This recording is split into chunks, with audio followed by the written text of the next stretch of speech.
I'm one of the hosts of Place of Safety podcast.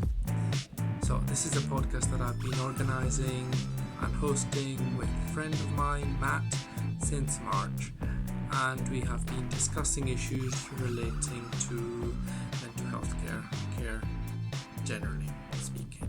So why am I doing this video? First of all, to say hello to all of our listeners from all over the world, because we never really have a chance to say hello to each other in an informal way. It's always during an episode that we're communicating, and we're talking about things in a rather,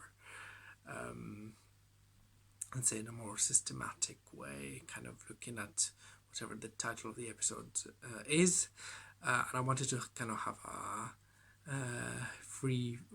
more free-flowing few minutes with you, but it's also to talk about this podcast to people that are looking at this video and don't know anything about a place of safety. So briefly, what is this podcast about?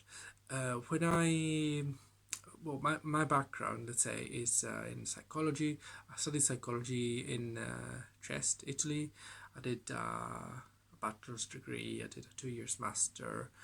I then did placements and volunteered, and then eventually qualified as a psychologist, which is a bit different from clinical psychologists in the UK that do a doctorate. But nevertheless, I have a psychology background, and I came to work in the UK in late 2014 with my background. Now, my background is not just whatever background, because Trieste, in Italy, my hometown, is the city where a revolution started in Italy that closed all psychiatric hospitals.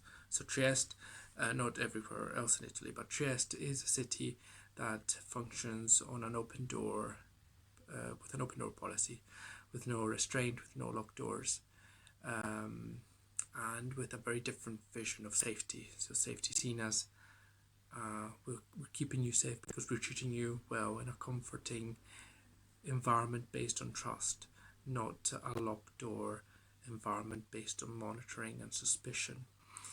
So, of course, when I came to work in the UK, I knew that there would be difficulties. I had no illusion, and I've never been, I've been a bit naive maybe in life, but never beyond reasonable. And I knew I would find some difficulties. What I didn't know is that policies and procedures in Britain would be defined as best practice or excellent care, and that there would be no possibility in services beyond discussions with individuals to discuss things, to say, well, I disagree with this, or why do we think that locking doors is going to make the environment safer as opposed to opening doors.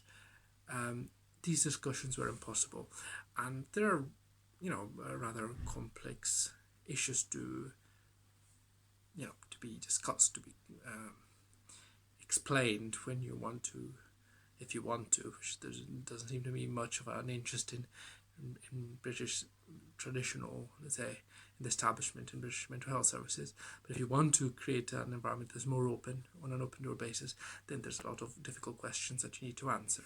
But I had no chance to debate this in any way, although I'm convinced that I have experience and skills that would enable me to give my contribution.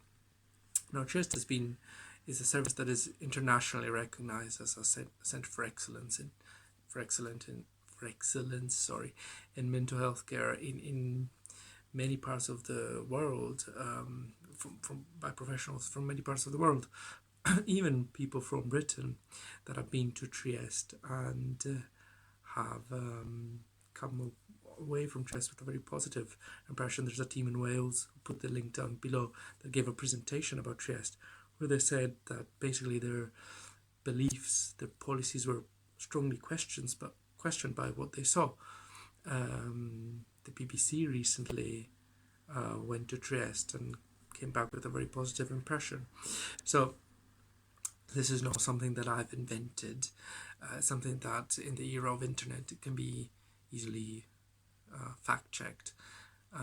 It's well known. So I think that if we have the possibility, and we do, to have an open door system that is safer than a locked door system, then that's the direction we need to go towards.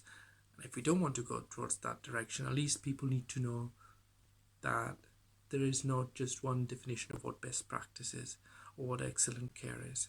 And I think that in Britain currently there's a lot of debate around surrounding issues related to mental health care, about funding, about people having to go many miles from home to get access to a bed. But there's no discussion about what happens in these places called places of safety.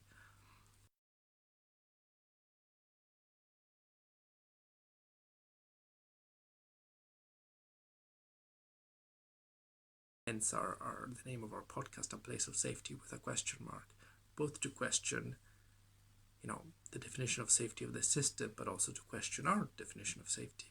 So it's a podcast where we're trying to make sense of things, have a discussion, but there is no right or wrong answer.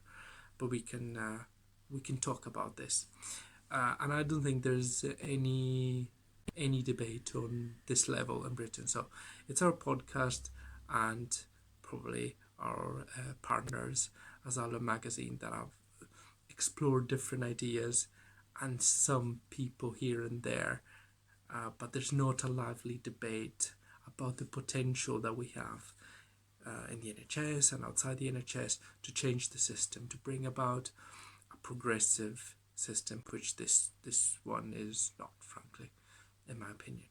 So if you are interested in knowing what our options are, if you are interested in knowing more about mental health care from a critical perspective, then our podcast might be interesting. And we went from step one, from this concept of best practice in episode 1, discussing why that creates a lot of problems.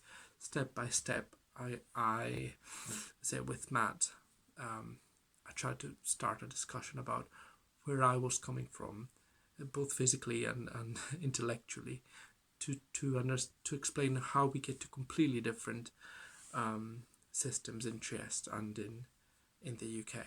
So we would like people to listen to the podcast, but we would like you also to interact with the podcast. So to send us an email, to follow us on social media. So our email address is apospodcast, that's APOS podcast, A Place of Safety podcast @gmail.com. So again, apospodcast@gmail.com. Our Twitter account is @apospodcast, and the same. Our Instagram account is @apospodcast, and of course, YouTube is A Place of Safety podcast. Where can you listen to this podcast? You can listen to it on the links that we put on social media, especially on Twitter.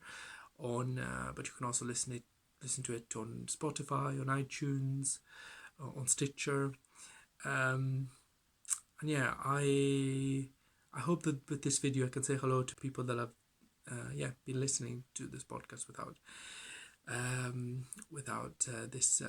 any video and without any informal kind of introduction, and people that don't know anything about this podcast.